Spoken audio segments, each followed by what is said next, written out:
Hi guys, welcome to the channel. In today's video, I'm going to show you how you can appear offline on Roblox. So before getting into this video, must subscribe to our YouTube channel and click on the bell icon.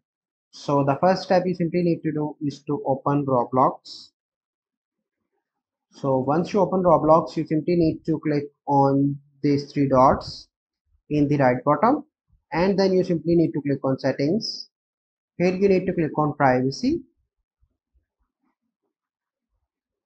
So then you simply need to scroll down, and here you can see communication.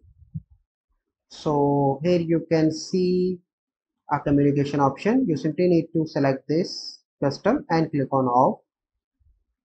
So now you can see who can message me, no one. Who can chat with me, no one.